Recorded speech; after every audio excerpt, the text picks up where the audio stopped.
Bonjour à tous et bienvenue dans ce deuxième épisode de Swiss FM. On va aujourd'hui rentrer dans la bulle. La bulle de quoi? Eh bien, vous le savez, la saison 2020 s'approche vachement.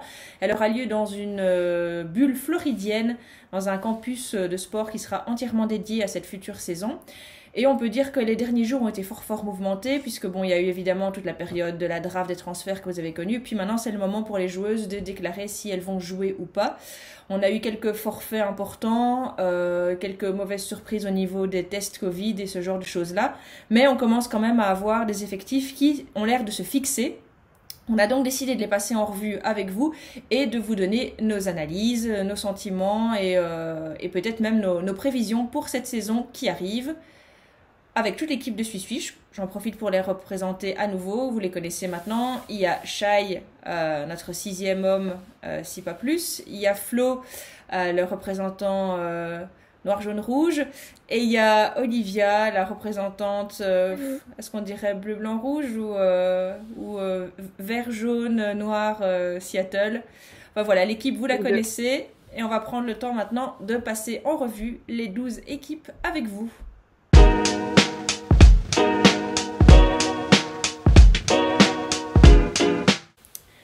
On va commencer avec celle qui était bonne dernière, malheureusement, l'année passée. Après une saison 2018 plutôt très sympathique, l'Atlanta Dream s'était écroulé en 2019 pour finir dernière. En 2020, à quoi peut-on s'attendre? Il y a eu évidemment un départ important, c'est celui de Angel McCaffrey, qui était la franchise player, mais qui n'avait pas joué du tout durant la saison 2019 suite à une blessure. Mais quelques arrivées intéressantes, on en avait pas mal parlé dans le dernier podcast, notamment l'arrivée de Courtney Williams, en provenance du Connecticut Sun, l'enfant du pays qui revient à Atlanta. Il y a Glory Johnson qui vient de Dallas pour renforcer. Et puis au niveau de la draft, il y a Shenedy Carter qui avait été drafté avec un potentiel plus qu'important. On en avait aussi discuté. Alors entre-temps, ce qui s'est passé, c'est que Tiffany Hayes, qui est une très bonne joueuse du Dream, a décidé de ne pas se présenter pour la saison 2020, ainsi que Renée Montgomery, peut-être un petit peu moins connue parce qu'une vétérante, mais une joueuse importante malgré tout, qui a du poids dans l'effectif, peut-être un peu moins sur le terrain, mais peut-être beaucoup dans les vestiaires. Donc ça reste quand même, ces derniers jours, des Atlanta Dream un petit peu déforcés par rapport à ce qu'on espérait. Maintenant, soyons clairs, ils ne peuvent pas faire vraiment pire que la saison 2019, et dans tous les cas, ça doit quand même les détendre. Mais votre sentiment par rapport à Atlanta, qu'est-ce qu'on peut attendre pour la saison qui arrive? Olivia, honneur aux dames. Ouais. Je pense que malheureusement, comme l'année dernière, ça va être une saison assez difficile pour Atlanta. J'ai pas énormément d'espoir. Quand je vois que leur franchise player, Angel McCoughtry, s'en va, je me dis que c'est forcément un mauvais signal parce que quand des joueuses qui ont passé tant d'années dans une même franchise décident de partir, je me dis que c'est qu'elles n'arrivent pas à avoir de perspective pour le futur. Et certes, il y avait quelques joueuses qui restaient, mais avec les forfaits qui se sont annoncés récemment, comme tu l'as dit, de Renée Montgomery et Tiffany Hayes, je pense que ça complique encore plus les choses. Donc, difficile pour Atlanta, selon moi. Tu n'y crois pas? J'y crois pas trop. Je pense que là, c'était déjà compliqué avec les joueuses qui ont déclaré forfait il y a quelques jours. Ça ne veut pas dire que la saison va être inintéressante, parce qu'on va du coup avoir beaucoup de Kennedy Carter sur le terrain normalement, ce qui n'était pas forcément prévu. On ne pensait pas qu'elle serait titulaire tout de suite. On va beaucoup la voir, donc ça va être intéressant à suivre. Mais là, voir des joueuses qui savent que la saison ne va pas être brillante, déclarer forfait, c'est aussi ça. Je pense que dans d'autres circonstances, elles se seraient peut-être dit bon, il y a quelque chose à jouer, je vais tenter d'y aller. Là, vu les perspectives, c'était compliqué. Et là, on va voir une équipe qui a eu comme star Angel McCaffrey pendant des années, changé complètement de visage, d'identité. C'est une période charnière pour Atlanta. Donc tu ne vas pas remonter le moral des troupes? Ah non, je pense pas que ça va être qu'ils seront mieux classés. C'est compliqué. En plus, on en parle souvent sur les réseaux en ce moment. Voilà, il y a une propriétaire qui pose problème au niveau. On va dire qu'elle n'est pas trop dans le moule de ce qui se fait en WNBA, de ce qu'on attend c'est une gouverneure républicaine très très conservatrice. C'est difficile de s'enthousiasmer pour elle. Après, on va voir si le projet sportif peut être plus enthousiasmant que sa propriétaire. Ça peut arriver aussi. Mais c'est pas facile d'avoir des perspectives très très enthousiastes pour Atlanta. Bah, ce qui est sûr, c'est que c'est une année de transition. On est plutôt en reconstruction à Atlanta. Ils ont perdu leur Angel qui jouait là-bas depuis des années. On voit, Steph, t'as cité deux, trois mouvements, mais en fait, il y a les 2 tiers de l'effectif qui ont changé. Oui. Après, ça a été un peu rajeuni, mais c'est pas non plus une vague de jeunesse comme on l'a vu à Dallas ou à New York. On en parlera plus tard. Donc, il faut voir un peu ce que ça donne. Maintenant, bon, il y a quelque chose à reconstruire. Il y a une très bonne coach qui est là quand même, Nikki Collen, qui a été coach de l'année en 2018, si je ne me trompe pas. Okay. Donc, c'est toujours plus simple de reconstruire et de remettre en place un projet quand on a quand même un cerveau qui est plus ou moins en ordre de fonctionner à la tête. Mais voilà. Après, les départs ici, René Montgomery, c'était quand même une expérience vraiment à la main. Tiffany Hayes, donc les lignes arrière, elles sont quand même un peu décimé. Je crois que ça va donner beaucoup de place à Courtney Williams, qui va être un peu le visage de cette équipe, et à Kennedy Carter, qui je pense va avoir une carte blanche pour fonctionner complètement, et qui peut vraiment faire, je crois, des stats en année rookie assez folles, quoi. Oui, ça peut ressembler à ce qu'on a vu avec Arike Ogunbowale l'année dernière. On va voir si elle est capable de faire la même chose, si c'est le même contexte exactement autour d'elle, mais c'est le seul truc qui va être vraiment excitant à voir. On parlait de Courtney Williams, c'est aussi intéressant. Quand même. de voir ce qu'il faire en dehors de Connecticut, justement. Oui, il n'y a pas beaucoup de choses pour lesquelles s'enflammer à très court terme, en tout cas. C'est pas des grands noms. Après, une Elizabeth Williams a fait une très bonne saison en Euroleague, où elle a quand même survolé. Kalani Brown, on l'avait vu avec les Sparks, elle n'a pas trop eu de chance pour évoluer là-bas, mais il y a peut-être quand même un potentiel à voir. Glory Johnson, c'est quand même pas la dernière à jouer. Courtney Williams, oui, moi j'espérais beaucoup du duo Courtney Williams, Tiffany Hayes, donc forcément l'absence. Et on parle souvent, est-ce que Courtney Williams peut porter une équipe sur ses épaules? Justement, en ayant eu Tiffany Hayes à ses côtés, elle aurait peut-être moins dû le faire. Ici, c'est vrai que ça va être plus limitant. Maintenant, je suis peut-être un tout petit peu moins chapeau noir que vous, parce qu'il y a quand même 2-3 joueuses qui peuvent, même une Shekinah Strickland, quand elle a la main chaude, voilà.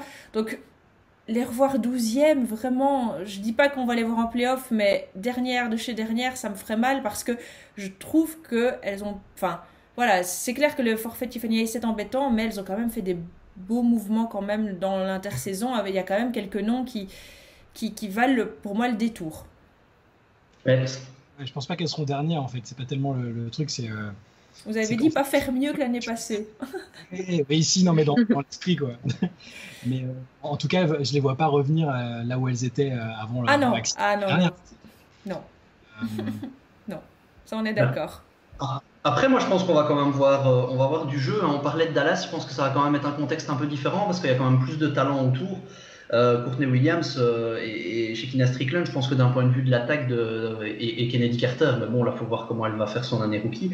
Je crois qu'effectivement, ça va. En termes de jeu, on va avoir du jeu. Maintenant, je trouve qu'en termes de talent global par rapport à d'autres effectifs de la ligue, je trouve que c'est assez plafonné. Le banc est un peu bof. Donc, en termes de résultats, je demande à voir. Je pense pas qu'elles vont être dernières. Je pense pas. Mais moi, je les vois pas du tout en play-off. Mais effectivement, je crois qu'en termes de jeu, il va y avoir des choses à voir. Et je pense que c'est Courtney Williams en tête de gondole, et puis la petite jeune Kennedy Carter qui est l'avenir de la franchise. On verra tout ça dès le 24 juillet, date des premiers matchs.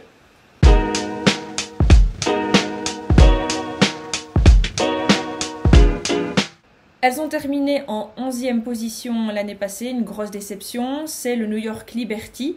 Et donc, elles ont eu la chance de pouvoir choper le choix numéro 1 de la draft. Et c'est donc Sabrina Ionescu, le phénomène, qui rejoint le Liberty la saison prochaine. Alors, il faudra bien ça parce qu'il y a un gros départ à compenser. Évidemment, c'est le départ de Tina Charles. Il y a également Bria. Alors, voilà, c'était une équipe fort appréciée des Français. Il y avait Bria Hartley, il y avait Marine Johannes. Ça, c'est fini puisque Bria Hartley file Hill à Phoenix, et Marine Johannes fait l'impasse sur la saison pour des raisons personnelles, avec d'autres joueuses, ou alors comme Neyo Rencock Ekunwe qui, elle, n'a pas été reprise dans le staff non plus. Et donc, en arrivée, on a évidemment Sabrina Ionescu et son flot de rookies, et en autre arrivée peut-être à mentionner comme c'est Alicia Clarendon qui arrive du Connecticut Sun. Mais voilà, au final une équipe extrêmement jeune à New York, un nouveau coach, je pense que c'est la moyenne la plus jeune de la ligue dans l'effectif. À quoi on peut s'attendre avec cette classe de maternelle de WNBA? De la hype. De la hype, New York State of Mind, des photographes partout, mais je sais pas s'il va y avoir des victoires à mettre spécialement beaucoup à la fin de la liste. Non, on en rigolait parce que on pensait qu'ils allaient démarrer la saison avec 6 rookies, sauf que depuis il y a eu Rebecca Allen qui a décidé de faire un pas de côté aussi, et ils ont signé du coup Joyner Holmes, qui rajoute donc une 7e rookie. C'était plus à une près, quoi. Ouais, c'est ça, c'est exactement ça. Après, c'est franchement, il y a du talent sur beaucoup de postes.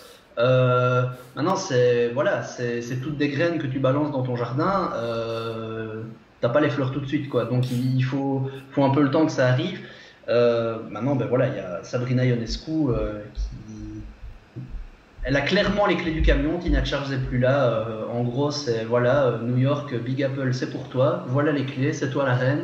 Et fais briller tout ça. Maintenant, j'ai peur que pour une première année, elle va pas être seule, mais ça va être compliqué pour elle de pouvoir porter ça sur ses épaules, malgré tout le talent qu'elle a. Et de son côté, on sent bien que ça peut être une star complètement générationnelle, mais enfin, on va se calmer, quoi. Ça risque quand même d'être compliqué. Si elle le fait et qu'elle arrive à tirer l'équipe en play-off, là on parle d'une légende en construction, quoi. Donc on va se calmer. Je crois qu'elle a fait un très bon parcours universitaire. Je crois que ça va être très enthousiasmant sur le terrain. Il y a des très bonnes joueuses à côté. Jia Dur, Kaya Nurse, Megan Walker comme rookie qui à mon avis va être intéressante aussi. Maintenant, je crois qu'en termes de résultats, je ne vais pas mouiller très fort en disant que je pense que ça va finir tout au fond de la ligue. Mais je pense que ça va être marrant à regarder. Parce que Sabrina Ionescu, c'est quand même, ça met des paillettes. Ouais, je pense exactement comme Flo. Mais au final, les résultats ne sont pas vraiment importants. Vu tout ce qui s'est passé ces derniers mois pour New York, tout ce qui a changé, Tina Charles qui s'en va, c'est même très bien du coup que comme tu disais, que Sabrina Ionescu ait les clés de l'équipe tout de suite. Elle va retrouver une situation qu'elle a connue à Oregon où elle était vraiment le centre d'attention, et c'est elle qui dirigeait l'équipe. Je les vois avec peu de victoires, mais là, ça fait partie des équipes qu'on a envie de voir se développer, qu'il y a un noyau dur qui se crée, qu'on voit Ejia Dur jouer sans se blesser. D'autres joueuses comme Megan Walker peut-être montrer qu'elles sont déjà prêtes pour la WNBA. C'est ce qu'on a envie de voir. Kaya Nurse, qui est quand même une All-Star, c'est pas rien, même si c'était une année particulière l'année dernière, ça reste une joueuse très intéressante. Mais voilà, un effectif, c'est incroyable de voir autant de rookies, c'est du jamais vu. On va voir ce que ça va donner parce que le coach a changé aussi. On va observer ça.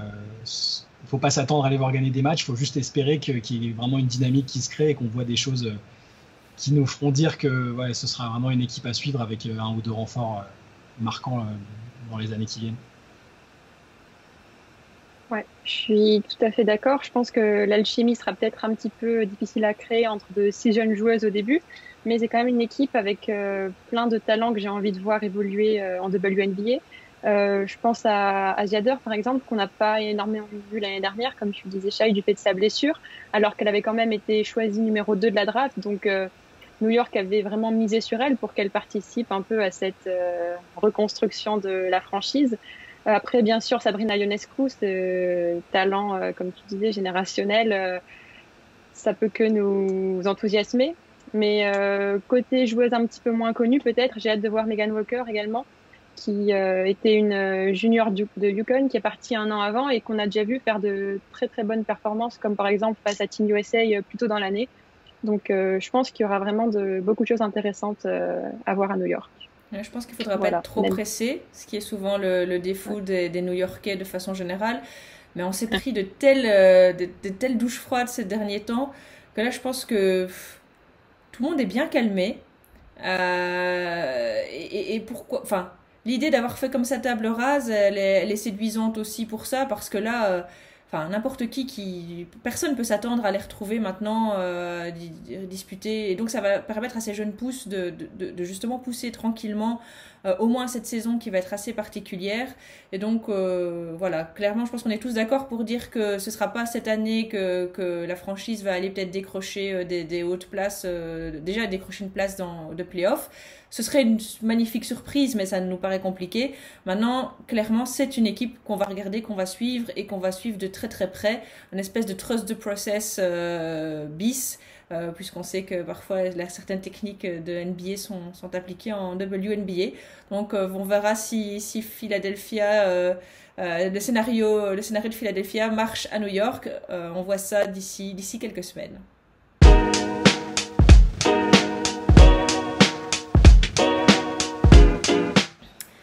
Les Dallas Wings ont fini en 10e position la saison passée, une saison très difficile, marquée par l'absence de Skylar Diggins-Smith, qui d'ailleurs a quitté la franchise, avec quand même un petit rayon de soleil au milieu de tout ça. C'était la saison de Arike Ogunbowale, leur rookie, qui a vraiment monté, qui a su monter en puissance, avec un jeu parfois un peu personnel et très très croqueur, mais elle n'avait pas trop le choix, mais elle a quand même montré des choses hyper intéressantes. Et donc voilà, Dallas clairement se base sur elle pour sa nouvelle saison, avec, comme on l'a dit, le départ de Skylar, mais l'arrivée de Astundur en venue du Chicago Sky, de Cathy Lou Samuelson également du Chicago Sky, et puis 2 tours de draft hyper intéressants avec Satou Sabali, et puis Bella Alari, et enfin Tiasha Harris également là. Donc voilà, comme à New York, on rajeunit les cadres et on mise beaucoup sur la draft, avec peut-être quand même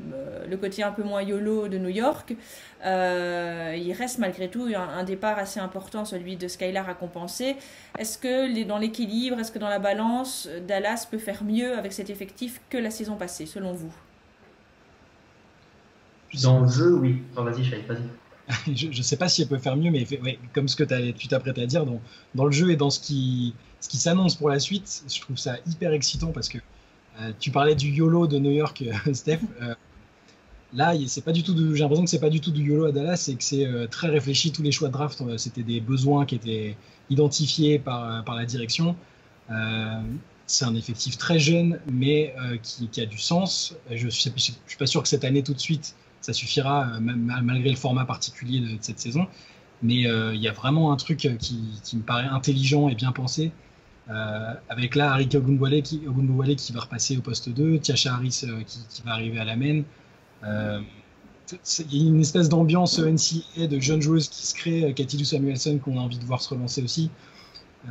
Il y a quelque chose de vraiment bien pensé qui donne envie de voir cette équipe. Satou Sabali, on en a déjà beaucoup parlé, mais c'est une joueuse très très prête pour jouer en WNBA déjà. Ça ferait partie des surprises que je pourrais envisager pour aller accrocher une place en play-off, justement dans une saison avec peu de matchs et des équipes qui vont se chercher, où les matchs peuvent être un peu fous, le fait qu'il n'y ait pas de public, etc. Et on ne sait pas, en fait, on sait pas vraiment comment les joueuses vont aborder les matchs et vivre la chose.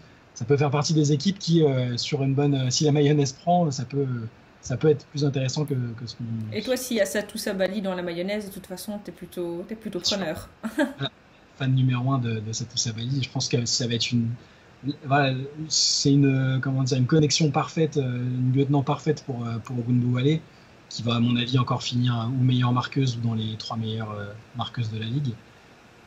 J'ai très très envie de les voir. Alors cette année, ça va être particulier, mais c'est surtout sur les 4-5 ans, s'ils arrivent à garder ce noyau dur, que j'ai envie de les voir jouer ensemble, quoi. Ben oui, un peu comme New York, ils ont vachement rajeuni leur effectif aussi, hein, parce que je crois que c'est le 2e plus jeune en moyenne d'âge. Ouais. Mais par contre, contrairement à New York, c'est un rajeunissement tout est neuf, quoi. Il y a encore les étiquettes sur les paquets et voilà. Ici, c'est beaucoup plus jeune, mais il y a 3 rookies, il n'y en a pas 7. Puis tu as des joueuses qui ont 1 an d'expérience, 2 ans d'expérience, 3 ans d'expérience. Je trouve que c'est quand même nettement mieux construit déjà. Il y a déjà une belle petite profondeur, en fait, très jeune, mais il y a pas mal de postes qui sont déjà doublés.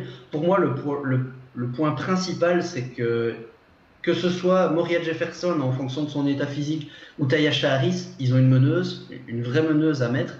Et comme tu le disais, Harry qui va repasser au poste 2.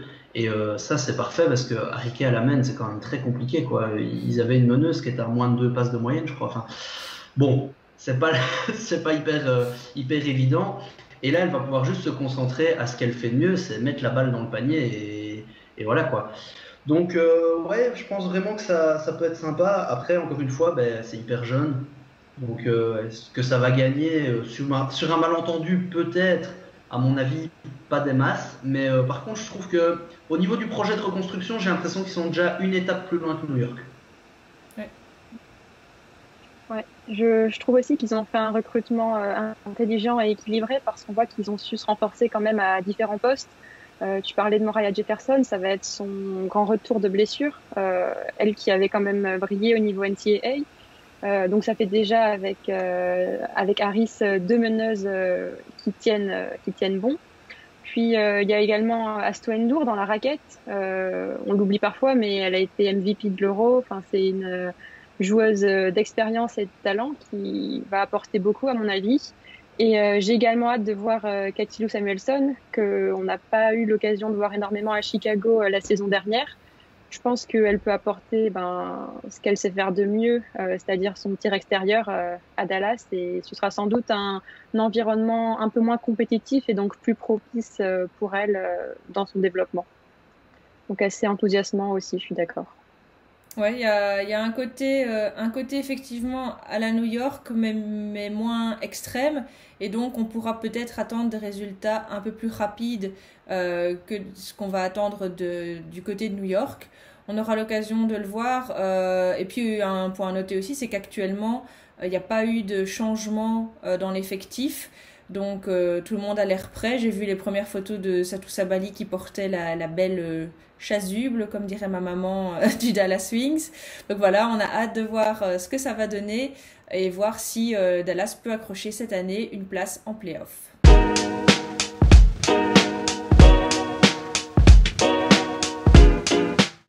9e en 2019, on parle maintenant du Fever d'Indiana qui a eu une grosse recrudescence dans sa fanbase belge, puisque vous n'êtes pas sans savoir que Julie Allemand est maintenant à Indianapolis et qu'elle va bientôt, je pense que si nous sommes aujourd'hui mercredi, elle pouvait faire peut-être ses premiers entraînements avec ses coéquipières.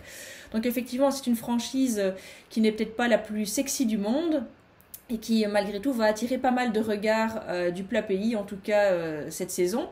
Donc Indiana a fait une saison plutôt morose l'année passée, c'était pas idéal, mais il y a des bonnes nouvelles et de quoi se réjouir pour l'année prochaine. D'abord, il n'y a pas spécialement eu de gros départs, ça c'est une bonne chose, l'effectif reste inchangé, mais il y a une très belle arrivée, c'est celle de Lauren Cox qui a été draftée, ainsi que Kathleen Doyle, et donc voilà, on l'avait dit, Julie Allemand arrive avec, voilà, c'est 23 ans, donc finalement c'est aussi un peu, c'est une rookie aussi, même si elle est plus sous contrat rookie. Et puis au niveau du management, parce que je pense que ça se cite quand même, il y a Tamika Catchings qui reprend le rôle de General Managers, et alors il y a Marianne Stanley, merci, je vais l'appeler Madeleine, qui part des championnes du Mystics pour coacher pour la première fois, je pense, une franchise en tant que head coach en WNBA. Non, Flo, elle avait déjà Elle avait déjà fait les Mystics, mais il y a genre 10-12 ans. en head coach elle-même. Ouais, elle avait fait une année. My bad. Et donc voilà, au niveau du management, ce sont des bonnes nouvelles aussi. Et ça explique peut-être d'ailleurs cette intersaison qui est plutôt calme et plutôt réussie. Donc voilà, est-ce qu'on se met tout seul une hype parce que Julie Allemand est là? Peut-être, mais malgré tout, je pense que les arrivées au-delà de Julie Allemand sont intéressantes et qu'il reste des bons éléments à Indiana comme Erika Wheeler, Candice Dupri, enfin voilà, et puis la rookie, McCowan aussi. Donc Indiana, moi personnellement, j'ai très très très très hâte de les voir jouer et il y aura sans doute des nuits blanches qui s'annoncent. Et qu'est-ce que ça donne pour vous?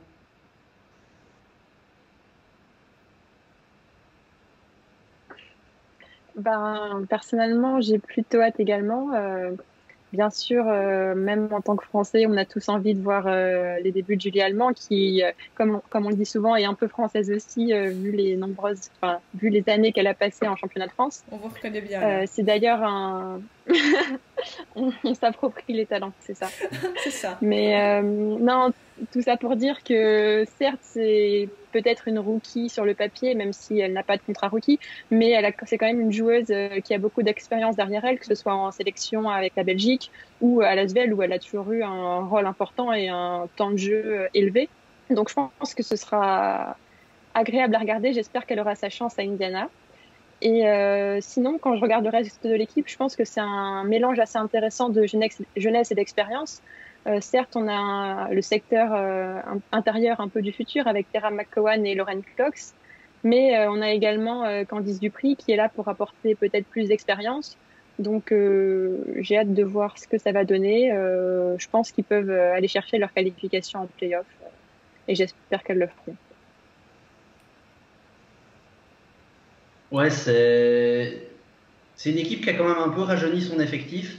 On continue quand même un peu la transition, mais il y avait quand même déjà des bases. L'année passée, elles ont fini 9e, alors que je crois qu'on les voyait vraiment bons derniers en tout début de saison 2019. Au final, ça a quand même été mieux que prévu, même si bon, la marche pour la 8e place était quand même encore grande. Mais il y a plein de choses qui sont en train de se passer. Tara McCowan qui a fait une saison rookie qui a commencé doucement et puis qui a petit à petit fait sa place. Elle a remis Nathalie Achonnois sur le banc et à partir du moment où elle a été titulaire, franchement, c'est quand même une belle machine au pivot. Et alors maintenant, on va lui mettre Lauren Cox à côté. Ça, c'est une paire hyper complémentaire entre Tara McCowan qui est vraiment la grande pivot. C'est un peu l'archétype du pivot. Et à côté de ça, Lauren Cox, poste 4 hyper moderne qui s'écarte, qui s'est shooté. Et Julie Allemand, fatalement, en dehors du côté cocorico, belge, on kiffe, on adore, elle amène quand même un côté de vraie meneuse gestionnaire que Indiana n'avait pas jusque-là. Indiana, c'était beaucoup de combos qui jouaient, Kelsey Mitchell, Erika Wheeler, enfin voilà. Donc, si ça prend dans ce trio de jeunes-là, avec à côté de ça, justement, Erika Wheeler, Kelsey Mitchell, qui sont des joueuses quand même plus installées, avec Candice Dupré, qui est là pour vraiment amener de l'expérience dans tout cet effectif-là. Avec une nouvelle coach, mais qui est quand même pas née de la dernière pluie, dans le sens où elle a déjà coaché au niveau universitaire, et j'ai plus les noms, mais elle a coaché du beau monde au niveau universitaire. Ça fait longtemps qu'elle roule sa bosse. Là, elle reprend un poste de head coach. Donc voilà, je crois que tout est en place pour que ça marche. Après, bon, ça va, je pense pas aller tutoyer les grands auteurs, mais ouais, accrocher une place en playoff, pourquoi pas, ce serait sympa en tout cas. Ouais, il y a vraiment beaucoup de choses qui font qu'on peut être optimiste pour Indiana, même peut-être déjà cette année, parce que la plupart des joueuses se connaissent. On n'arrête pas de parler de leur raquette parce qu'elle est, comme tu disais, elle est extrêmement complémentaire.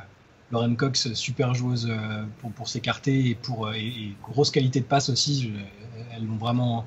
Je sais que Tamika Catchings avait vraiment scouté pour ça et quand elles se sont entretenues, elle lui a dit je veux que tu viennes pour aussi ta qualité de passe.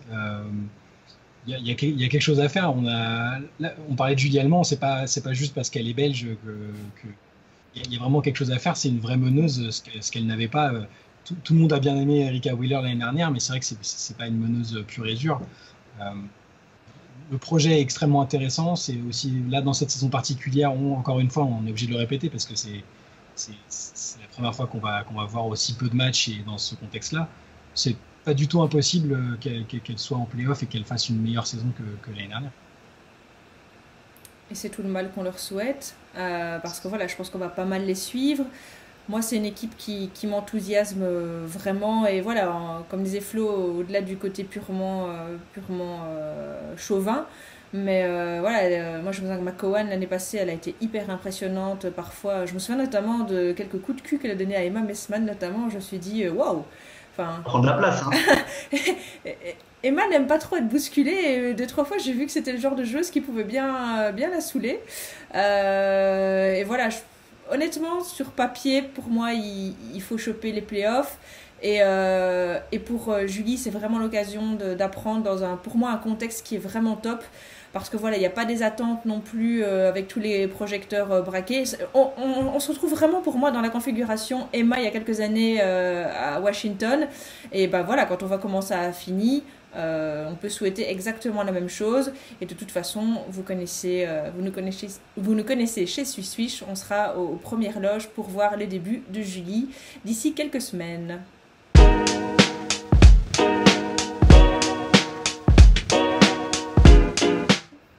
En 8e position la saison dernière, c'était le Phoenix Mercury.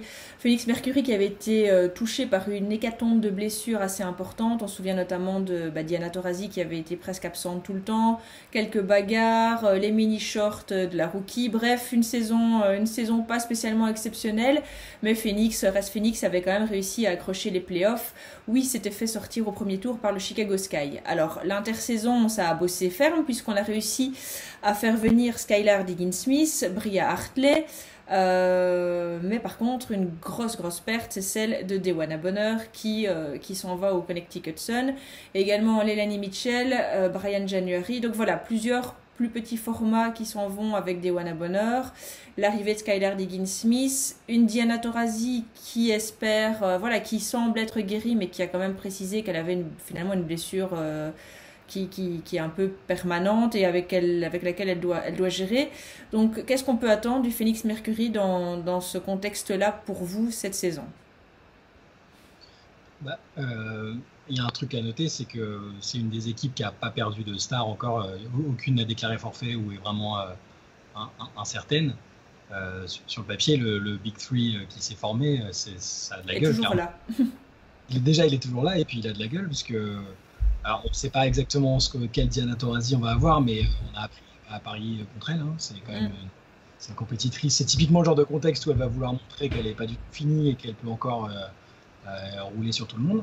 Brittney Griner, meilleure, elle peut très bien faire des stats monstrueuses et dominer à l'intérieur. Et Skylar Diggins-Smith, qui est aussi un petit peu l'inconnu. On a vu qu'elle était plutôt bienvenue sur les quelques matchs auxquels elle a participé à son retour après avoir accouché.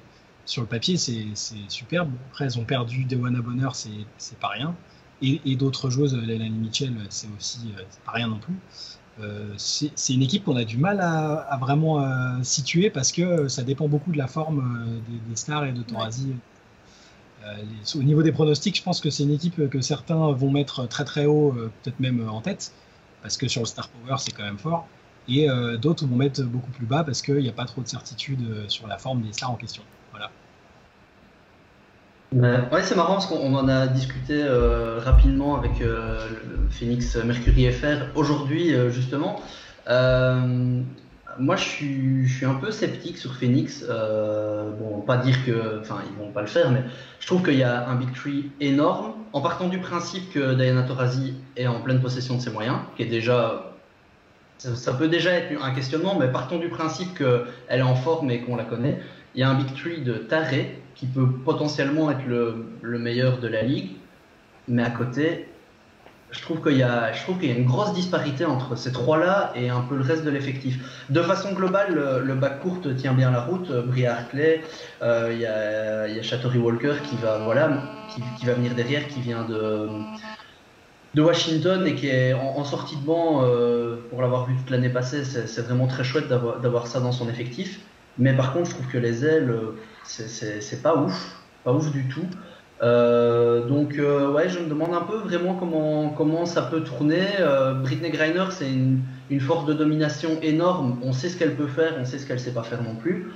Donc je crois que ça va beaucoup dépendre, plus qu'il ne le faudrait, de l'état de forme de Diana Taurasi en fait. Parce que je crois que c'est elle qui va jouer poste 3 au final. J'ai du mal à avoir des combinaisons différentes et j'ai l'impression que si de nouveau elle commence à un peu coincer, trébucher, un côté, la cheville, le genou, ça va devenir assez vite compliqué pour Phoenix, j'ai l'impression. Maintenant je leur souhaite pas de mal, mais je suis un peu sceptique. Ouais. Je vois aussi un peu un qui tout double, soit comme tu disais Shai, on les voit tout en haut du tableau si on retrouve Diti à son niveau de 2018, par exemple, aux demi-finales contre le Storm, elle était exceptionnelle, elle tirait son équipe. Donc si elle revient à ce niveau-là, je pense que ce sera très prometteur, même si bien sûr, il faut voir également le niveau de Skylar. Mais bon, on sait que Diti est quand même capable de porter l'équipe un peu à elle seule, puis elle a quand même Brittany Griner pour l'aider, c'est pas rien.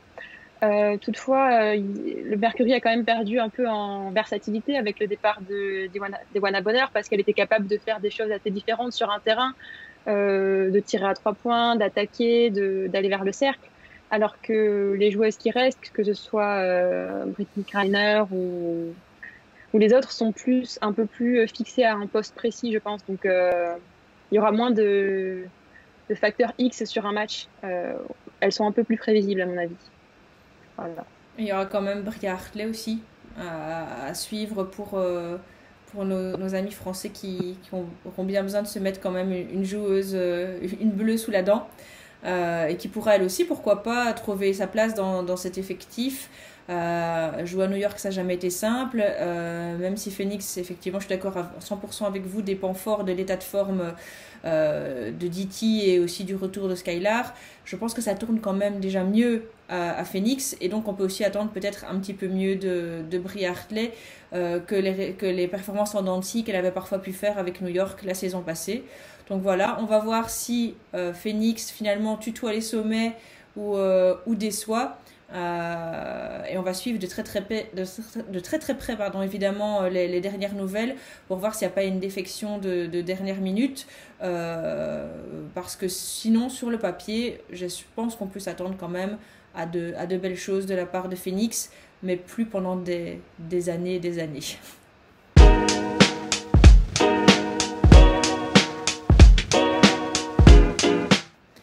Elles ont fini 7e de la saison régulière en 2019, ça sonnait un petit peu comme une fin de dynastie, mais les Minnesota Lynx a malgré tout réussi à accrocher une place en play-off. On le doit notamment à Nafisa Collier qui a fini rookie de l'année passée, Sylvia Forrest qui est toujours là et bien là, une coach de légende, Cheryl Reeves qui fait des merveilles avec 3 bouts de ficelle et 2 cailloux.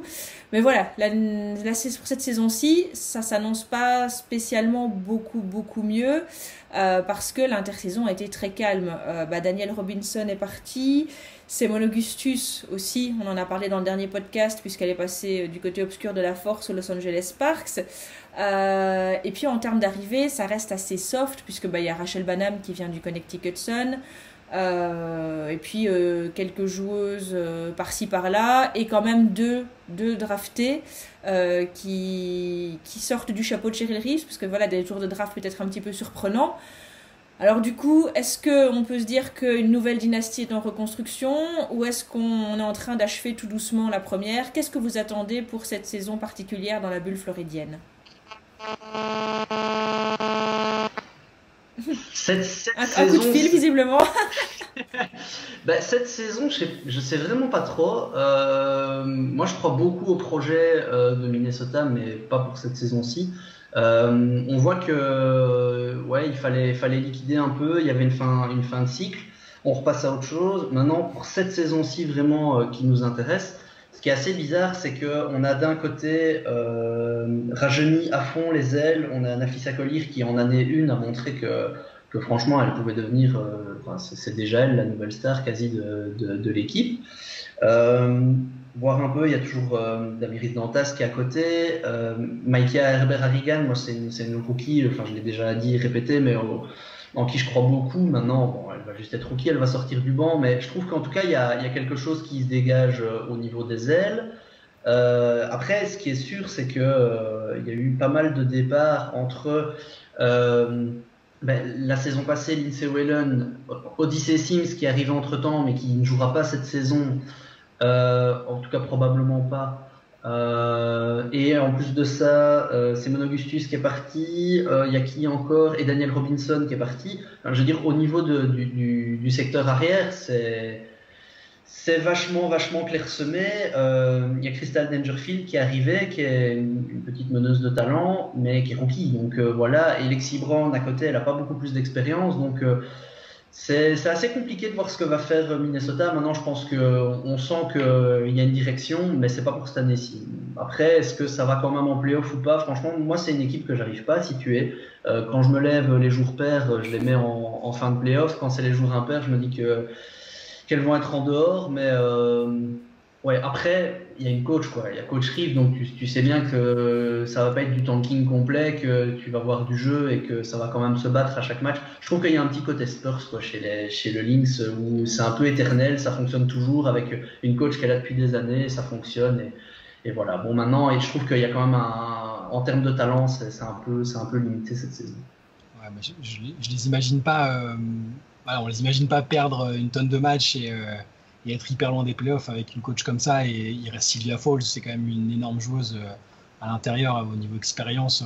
Voilà, elle va pas être là, même elle est restée. C'est pas pour finir dernière de la ligue.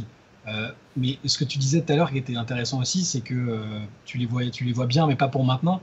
Il faut rappeler que les dernières rumeurs, c'était que Maya Moore reviendra peut-être la saison suivante. Ouais. Que là, ça peut préparer le terrain avec les rookies. Et si les rookies sont bien, si Dangerfield et Herbert Harrigan sont bien, qu'il reste un peu d'énergie à Falls, que Nafisa Collier, qui a déjà pris très rapidement de l'importance dans l'équipe, qui est clairement une joueuse d'avenir, si elle confirme tout le bien qu'on pense d'elle, tu rajoutes Maya Moore à ça, tout de suite, ça joue pas loin de jouer le titre, quoi, mine de rien, avec quelques ajouts autour. Donc là, c'est vrai, t'as raison, c'est hyper dur de les situer, mais on sait en tout cas que c'est pas tout en bas, quoi. Sur un malentendu, ça se classe même bien parce que au final, il y a aussi quelques certitudes avec des joueuses comme Falls et Collier et la coach, la Popovic de WNBA. Ouais, effectivement, la hype n'est pas énorme pour cette saison, mais comme vous, je fais vraiment confiance à Coach Reeve. Elle a été capable une première fois de fonder une dynastie et je pense qu'elle peut tout à fait le refaire. À mon avis, elle pose progressivement les fondations d'une future équipe qui, dans quelques années, je pense, pourra aller à nouveau côtoyer les sommets de la Ligue. On sait qu'elle est quand même aussi connue pour développer des talents un peu parfois volés. Enfin, on se souvient l'année dernière de Nafisa Collier qui avait été choisie qu'en 7e position, il me semble, et qui termine rookie de l'année. Là, pareil, on a Crystal Dangerfield qui qui est sélectionnée dans le 2e round, alors que tout le monde l'attendait bien plus haut à la draft. Donc peut-être que Reeve va réussir à l'exploiter au maximum de son potentiel et de nous montrer qu'encore une fois, elle a fait un petit style aux autres franchises. Donc je suis d'accord, pas forcément pour cette année, mais il y a quand même de bonnes bases pour le futur. Pourquoi pas donc les voir se battre pour les playoffs? À voir. Et si la hype n'est pas hyper forte, elle le sera de toute façon au minimum quand on aura un match Lynx contre Sparks. Donc rien que ça, à ce jour-là, la hype sera à son maximum. Maintenant, pour le reste, est-ce qu'on est là dans une saison de transition? On attend sur le quai que le train Maya Moore rentre en gare ou pas? Ça, l'avenir va nous le dire.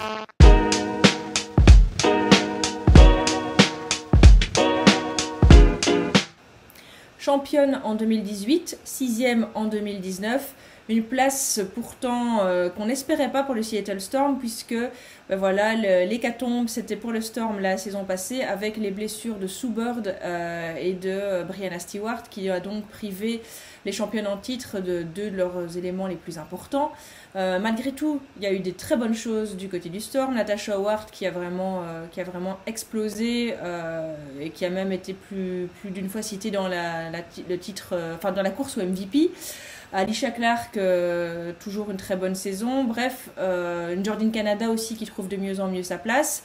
Donc le Storm clairement a fait le gros dos et a laissé passer cette saison 2019 et attend la saison 2020 avec beaucoup d'attentes puisque c'est le retour de Brianna Stewart et de Sue Bird.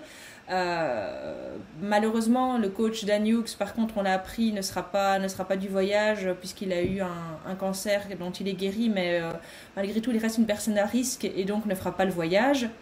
Mais à part ça, très clairement, l'effectif de Seattle est dans les starting blocks et n'attend qu'une chose, c'est de montrer ce qu'il donne une fois vraiment réunis avec les talents qui ont pu avoir plus de place pour éclore la saison passée, combinés à la légende Sue Bird et à la MVP Brianna Stewart.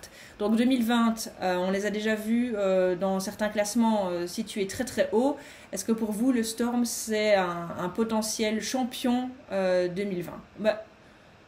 Pourquoi pas demander l'avis d'Olivia en premier? Pourquoi pas. Alors, bien sûr, c'est ce que je souhaite. Tu peux agiter ton t-shirt quand tu parles? Voilà. Donc, bien sûr, je vais défendre ma paroisse. J'espère que le Storm sera tout en haut cette année, même si il y aura il y a quelques inconnus, bien sûr, puisque c'est une année. On va suivre donc le retour de nos stars Stewie et Sue. Et la question, je pense que c'est est-ce qu'on sera capable de recréer la dynamique qui était celle de 2018 ? Nos rêves de back-to-back avaient été un petit peu écourtés par ces 2 forfaits l'année dernière. Et donc, est-ce que on s'est arrêté à un instant T et ça va de suite reprendre comme fin 2018 ? Je pense pas de suite, mais j'espère que progressivement dans la saison, l'équipe retrouvera son alchimie et réussira à nous proposer du jeu aussi beau qu'elle l'avait fait il y a 2 ans. Comme tu le disais, il y a des joueuses qui ont eu la chance d'avoir beaucoup plus de temps de jeu pendant ces absences, et donc c'est forcément quelque chose de bénéfique. Je pense que donc on peut essayer d'aller loin, mais j'ai pas envie de nous porter la poisse non plus, donc je veux pas paraître trop confiante. Les garçons? Je vais me lancer. C'était hyper frustrant de pas pouvoir les voir défendre leur titre. Surtout Brianna Stewart, c'est un petit drame parce qu'elle a été vraiment lancée sur une saison exceptionnelle, même en Euroleague, et puis on pouvait imaginer gagner encore un titre de MVP l'année suivante. Enfin, c'était vraiment la domination qui s'annonçait. Mais malgré tout, je sais pas combien d'équipes seraient capables de faire aussi bien que ce qu'ont fait le Storm l'année dernière, sans une légende et une légende en devenir. C'est incroyable ce qu'ils ont fait, et c'est ce qui me fait dire que là, sans aucune des stars ou des joueuses majeures qui a fait forfait, et voilà, il y a des certitudes dans l'équipe, elles se connaissent très bien. Je les vois vraiment bien figurées. Je ne sais pas si elles auront le jus et l'énergie, parce que mine de rien, Brianna Stewart a déjà parlé du fait que c'était compliqué pour elle avec toute cette situation autour du Covid, de revenir, de se préparer après avoir été blessée aussi longtemps. C'est compliqué, donc on ne sait pas quelle Brianna Stewart on va avoir, mais si elles sont à leur niveau, si elle et Sue Bird sont à leur niveau, ne serait-ce qu'à 80%, il n'y a pas beaucoup d'équipes qui vont pouvoir aller chercher. Natasha Ward, meilleur défenseur de la saison dernière, Jordan Canada en tête des interceptions, enfin, c'est solide. Jewel Lloyd, c'est une All-Star, quoi. Ça, et Alicia Clark en tête du pourcentage à 3 points, donc on avait pas mal de joueuses dans les top catégories de la ligue. Ouais. Voilà, c'est une équipe qui est complète. Alors Daniel ne sera pas là, mais il restera en communication avec les joueuses. Elles sont pas, même s'il n'est pas dans la bulle, on peut imaginer que. Puis le coach, l'adjoint, connaît très bien l'équipe.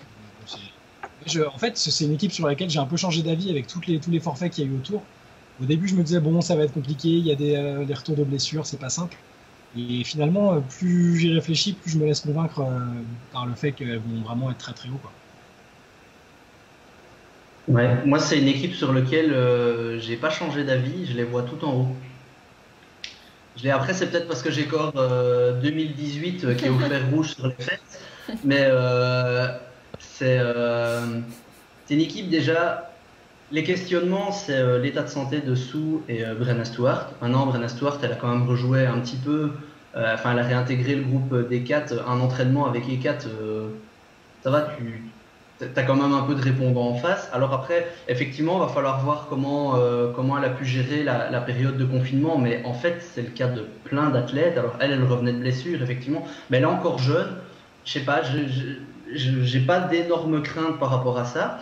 L'état de santé de Sue, fatalement, Sue, elle est plus toute jeune. Maintenant, on a vu l'année passée que si à un moment elle avait un petit coup de mou, qu'une semaine, elle devait aller un peu prendre des Sundays à la fraise et se mettre un peu sur le banc. Jordine Canada, elle est là, il n'y a pas de souci, ça tourne.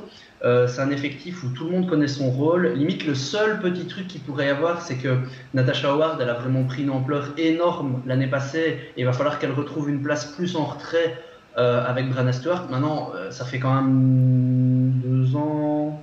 Attends, elle est arrivée quand? En 2017, elle était encore avec à Minnesota. Mais je veux dire, elles ont quand même fait une. Ouais, c'est ça. Elles ont quand même été championnes ensemble. Donc, ça peut faire que du bien d'avoir une Natasha Howard qui a pris une autre ampleur. Donc. Et en plus, à côté de ça, tous les autres, dans plein d'autres effectifs, on est en train de le citer, il y en a à chaque fois une ou deux joueuses qui disent qu'elles vont peut-être pas aller dans la bulle. Donc, ouais, bon, le coach va pas être là. Ça, c'est vrai que c'est quand même Dan Hughes, c'est quand même pas n'importe qui sur le banc. Mais bon, je pense qu'il est toujours là plus ou moins en coulisses et que sur le banc, il y a quand même l'adjoint, il sait ce qu'il fait, il est pas là depuis hier. Donc non, moi franchement c'est une équipe que je voyais déjà tout en haut, je vais dire avant les problèmes juste après la free agency, et les récents événements me font dire qu'il y a d'autres équipes qui se prennent plus de coups que le Storm qui pour le moment passe entre les gouttes et devrait arriver avec son effectif quand même pas trop mal dans la bulle, quoi. La petite chose peut-être qui risque d'être compliquée pour Seattle, c'est que on est dans une saison beaucoup plus réduite. Et là où on parlait vraiment d'une montée, de fait de se remettre dans le bain, etc. Et là, il va falloir plus vite être en forme. Soubird, Dieu sait que je l'aime, mais ouais, elle a plus le même âge, donc il faudra peut-être un diesel, il faudra peut-être un petit peu plus de temps. Pardon pour le blasphème. Et Stewie, voilà, revient d'une blessure, et on disait que toutes les joueuses, c'était le cas pour toutes les joueuses, mais elle a expliqué qu'elle vivait carrément dans un appartement. Donc là où à la limite, t'as encore un peu ton jardin, tu vas faire des trucs, elle est en appartement, donc je suppose qu'elle a l'occasion de se déplacer un petit peu, mais ça reste des situations pas simples, et Seattle a été extrêmement touchée par le Covid, et donc ça veut dire aussi qu'à mon avis, plus qu'ailleurs, on n'a pas commencé à aller facilement s'entraîner dans une salle, etc. Donc moi, c'est juste le côté court de la saison, ce côté incertain qui pourrait me faire un petit peu peur pour Seattle, mais très clairement, l'effectif, il a de la gueule. Hein. On a vu Sue boire du pinard, faire des lives de 4, 5, 6 heures. Donc voilà, c'est le moment de voir. Donc on voit qu'elle a encore de l'endurance. Voilà, elle a de l'endurance. Il n'y avait pas d'entraînement. Et peut-être juste un truc, parce qu'on parlait de la blessure. La blessure de Breanna Stewart, c'est pas une blessure anodine, mine de rien, c'est. Ouais. Elle serait fait ne serait-ce que les croisés, c'est déjà grave, c'est déjà compliqué d'en revenir correctement. Mais une rupture du tendon d'Achille, si on prend les exemples nombreux qu'il y a eu en NBA notamment, il n'y a quasiment aucun joueur qui est revenu en pleine possession de ses moyens derrière. Après, elle n'a pas un jeu particulièrement explosif qui nécessite d'avoir le tendon d'Achille à 100%, mais c'est quand même un peu, c'est juste l'inquiétude. C'est ce qui fait qu'aussi j'avais un peu de mal au début peut-être à être convaincu à fond par Seattle cette année. Mais bon, voilà. Moi, je lui souhaite que de revenir à fond et d'être la joueuse qui était amenée à dominer la ligue avant cette blessure. Ok, et donc c'est ce que le back-to-back avec la parenthèse aura lieu cette année ou pas? Suspense, et on voit ça, réponse peut-être en octobre.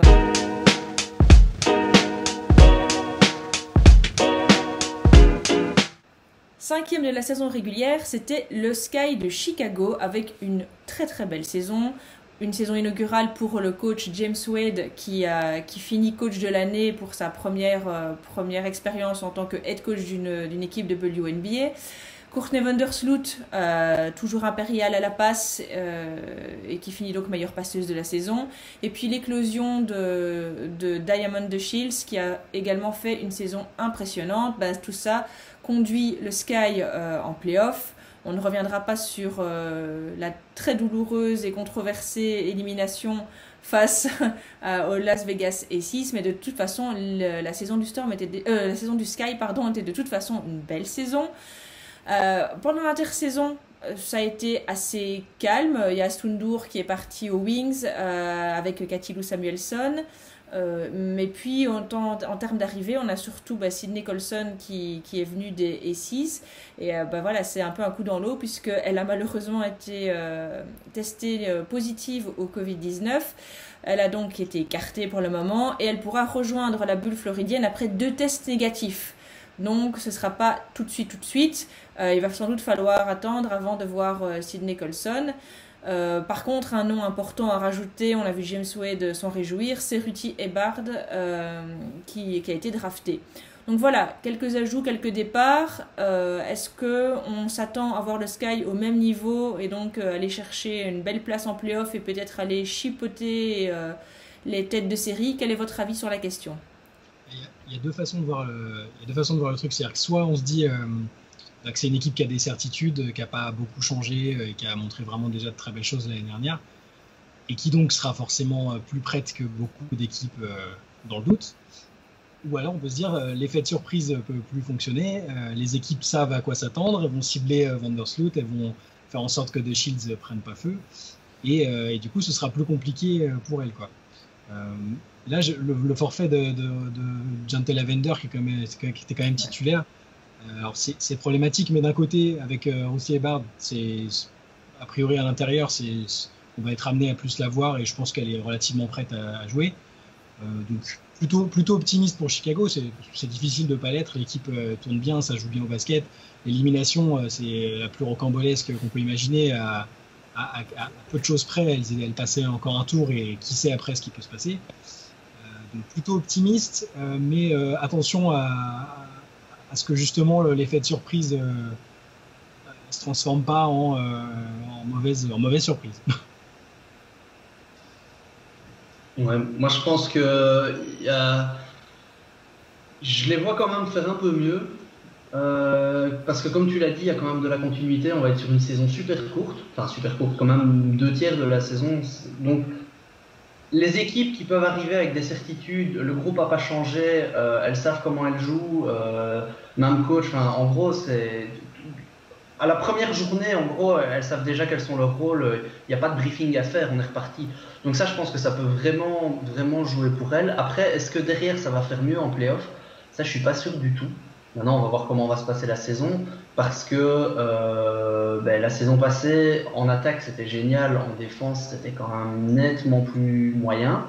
On espérait que Sydney Colson puisse amener un peu de cette... de cette atmosphère-là, en tout cas de cette envie-là, et ce ne sera pas le cas. Donc voilà, je ne sais pas si la marge de progression, quelle marge de progression a encore cette équipe en fait.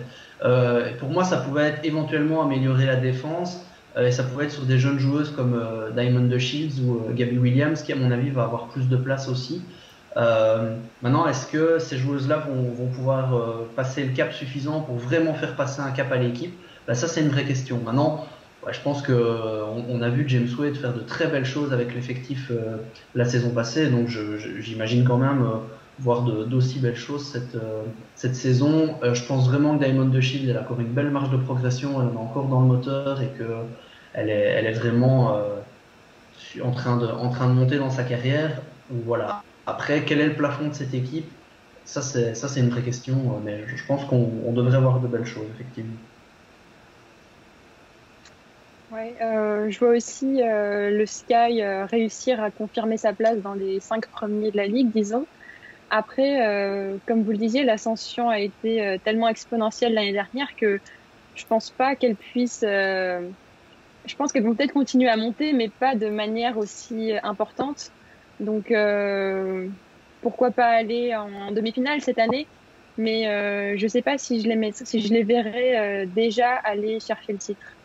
Bon, certes, il y a un très bon collectif, on le sait, mais je sais pas, je me dis, il n'y a pas forcément une Brianna Stewart, par exemple, une Jonquel Jones, une joueuse qui, à elle seule, peut vraiment tuer le match. Et peut-être que Diamond the Shields est en train de monter et de petit à petit gagner en puissance, mais je pense pas qu'elle soit encore une joueuse de ce calibre. Voilà. Donc, à peu près la même chose au niveau du pronostic pour le Sky pour moi. Ouais, je suis d'accord avec vous. Ça va sans doute rester comme ça. Maintenant, ce que j'espère surtout, c'est qu'on aura la chance de voir la même équipe évoluer, parce que qu'est-ce que c'était gai de voir jouer le Sky la saison passée. Et ça, c'est vrai que voilà, y a le résultat derrière et forcément, on joue aussi pour avoir des bagues et des championnats, mais en tout cas, en termes de plaisir à voir une équipe jouer, le Sky a vraiment été terrible l'année passée. Et l'addition, justement, de Ruti, elle est intéressante là-dedans aussi, parce que ça reste des joueuses, une joueuse qui peut être aussi très très chouette à regarder jouer. C'est pas chiant, ça bouge vite. Il y a plein de postes. Enfin, voilà, on peut aller d'une Adi Quigley à une Stephanie Dolson qui sont des joueuses. Enfin, il y a un melting pot de tout et tout ça tient terriblement, terriblement bien. Donc voilà, je suis d'accord avec vous. Peut-être qu'il manque cette franchise player qui est en construction, que ce sera peut-être un petit peu tôt cette saison. Mais si on peut espérer revoir déjà en tout cas avoir le même plaisir pour nous spectateurs de regarder le Sky, ce sera déjà une très bonne saison, puisqu'on a tellement attendu cette saison que autant se faire plaisir. Mais c'est vrai que c'est la question, c'est de savoir, Diamond the Shield, est-ce que c'est vraiment est-ce qu'elle peut devenir la franchise player d'une équipe qui gagne, ou est-ce que c'est juste une super lieutenant? Je pense que c'est la question que doit se poser le Sky pour aller au bout.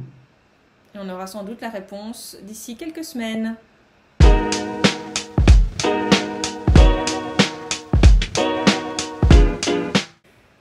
Les Las Vegas Aces ont accroché la 4e place de la saison régulière et leur première participation en play-off la saison passée.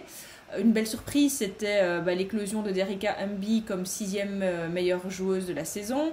On a vu Liz Cambage aussi faire une très belle saison. Malgré une petite blessure de Aja Wilson, elle a aussi su montrer des belles choses. Bref, Las Vegas était plutôt en forme et n'a dû finalement son élimination que au fait d'avoir joué contre les futures championnes, les Washington Mystics, qui les ont éliminés après quelques matchs plutôt même serrés, où on a dû voir MVP sortir de sa coquille pour venir à bout du Aces. Alors l'intersaison, elle a en plus marqué l'arrivée d'une joueuse d'un certain calibre, puisque Angel McCoughtry arrive du Atlanta Dream, mais par contre, patatras, une blessure qui vient un petit peu perturber tout ce beau petit monde, c'est Kelsey Plum qui s'est fait, pareil, la blessure à la Stewie, la rupture du tendon d'Achille et donc une grosse crasse. Donc ça, c'est évidemment une grosse perte pour les Aces. Moi, je note quand même que même s'il n'y a eu aucune annonce de Liz Cambage et qu'elle n'a pas fait de forfait actuellement, je m'inquiète quand même de ne voir nulle part une petite photo d'un aéroport ou quelque chose qui montrerait que Liz Cambage est bien en route ou est bien du côté de Las Vegas ou de la Floride. Maintenant, sans annonce, on va partir sur le fait qu'elle sera bien là, mais ce serait cool qu'elle nous donne un signe. Liz, si tu nous entends, dis-nous que tu es en route. Alors voilà, du coup, avec tout ça, si on secoue un petit peu l'arrivée de Angel, le départ, la blessure de Kelsey, qu'est-ce que vous inspire cette saison à venir pour les Aces? Moi, j'étais extrêmement optimiste pour les Aces dès que j'ai vu Angel McCoughtry arriver et sur la lancée de ce qu'elles ont montré la saison dernière. Là, j'avoue que j'ai pas mal changé d'avis. Alors, je les vois quand même très compétitives, il n'y a pas de problème, mais Kelsey Plum qui se blesse... J'avais vraiment beaucoup aimé ce qu'elle avait montré en playoff l'année dernière. Je trouve qu'elle montait en puissance, que son shoot était... Elle a un pourcentage, elle était quasiment à 50% à 3 points, il me semble. Enfin, là, elles avaient juste ce qu'il fallait en termes de shooting, à mon avis, avec Plum pour rivaliser avec des équipes qui shootent plus. Là, perdre Plum à ce niveau-là, c'est quand même un pépin. Et je suis un petit peu inquiet pour elle à ce niveau-là. On sait ce qu'elles ont à l'intérieur. C'est difficile à bouger. Cambage et Aja Wilson, qui est une star, qui va devenir une star de la ligue. Ça, c'est des certitudes qui font qu'on ne peut pas dire que les Aces vont dégringoler, à mon avis, ou ce serait vraiment une énorme surprise. Sur le star power qu'il y a sur le terrain, c'est hyper impressionnant. Si McCoughtry a encore de l'énergie à revendre. Après, le forfait de Plum me fait un peu peur pour le titre comme objectif à atteindre. Ouais, je suis d'accord, ça arrive vraiment au mauvais moment parce que Kelsey Plum, elle avait été choisie en première position de la draft en 2017 et finalement dans ses 2 premières saisons, on l'avait pas vue énormément. Certains trouvaient qu'elle était un petit peu décevante et là, depuis l'année dernière, elle montait vraiment en puissance, comme tu dis. Elle s'affirmait dans l'équipe, elle marquait à 3 points, elle était vraiment présente. Et donc là, c'est en effet un coup dur pour les Aces. Après, la liste des stars reste quand même impressionnante. Moi, je me demande quand même, j'attends quand même de voir comment tout ça va s'organiser, comment ces joueuses qui sont toutes de très gros calibre vont réussir à se partager la balle parce qu'il y a quand même qu'un ballon. Et je sais pas si, est-ce qu'il peut y avoir pas des tensions, mais quelques difficultés du fait de tant de gros noms. J'attends de voir. Donc, je les vois quand même être très haut, mais je ne sais pas si je les vois remporter le titre cette année non plus.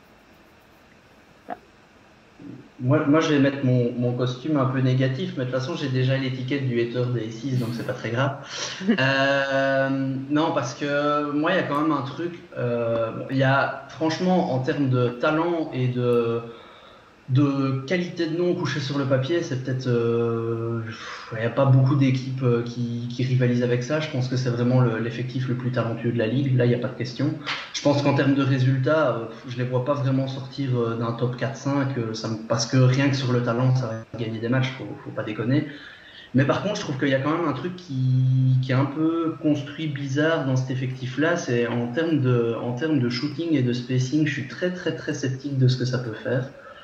Et alors le fait que Plum soit blessé, c'est quelque chose que je pensais déjà avant que Plum se blesse, mais alors la blessure de Plum, ça aggrave encore plus le truc, dans le sens où en termes d'organisation de l'équipe, à la main, t'as Jackie Young, t'as Daniel Robinson qui est arrivé, je pense que ça fonctionnera même si Plum n'est pas là, mais par contre dans l'équipe, qui s'est shooté à 3 points à part Kayla McBride? Il n'y a personne en fait. Derrick Amby, mais seulement si elle est derrière la ligne du milieu. C'est ça, oui, en ayant mis un pied dehors. Mais comment? Mais je veux dire, ouais, Angel McCoughtry, elle a rarement dépassé les 30%, Liz Cambage aussi, et Ja Wilson, elle en prend pas. Et le problème, c'est que dans la raquette, c'est limite Liz Cambage qui tire le mieux, mais ça veut dire que tu obliges Liz Cambage à se reculer de la raquette. Et on a vu plein de matchs où soit Ja Wilson, elle défonçait tout, soit Liz Cambage, elle défonçait tout. Moi, personnellement, j'ai pratiquement pas vu de match où les deux ensemble dominaient comme elles peuvent dominer, parce que c'est deux minimum top 10 joueuses les deux, il n'y a pas de question, et c'est deux joueuses qui potentiellement peuvent toutes les deux finir MVP de la ligue, donc sur le papier c'est terrifiant, et en fait je trouve que c'est un peu mal fait là-dessus, dans le sens où je vois pas qui va pouvoir créer les espaces sur le terrain pour que Liz Cambage puisse être ce point d'ancrage au milieu de la raquette où personne ne peut aller la chercher, parce que c'est juste la force de domination avec peut-être Griner la plus impressionnante à l'heure actuelle. Et alors ça risque d'obliger en plus McBride à se retrouver en simple shooteuse sur le côté, alors qu'elle a une capacité de drive et d'attaque au cercle qui est très intéressante.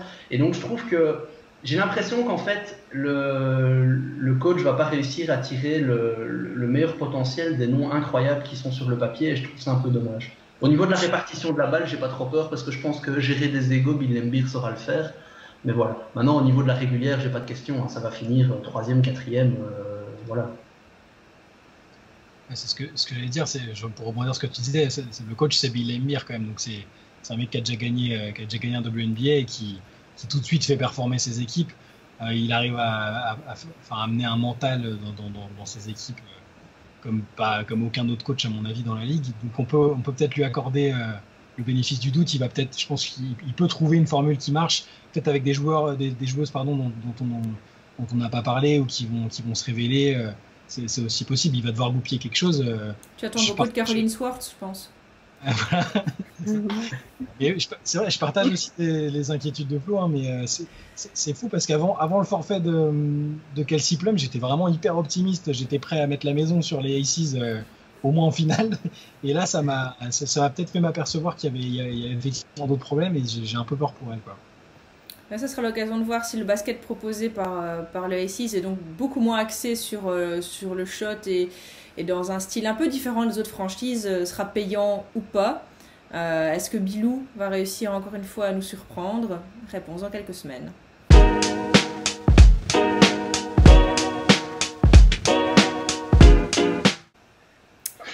Les Los Angeles Sparks ont fini 3e de la saison régulière. Elles se sont fait éliminer.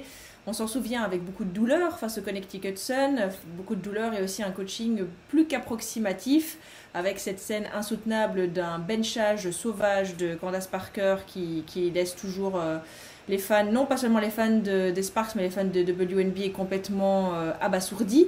Et donc voilà, on repart pour une saison avec très bizarrement le même coach et un effectif globalement assez inchangé.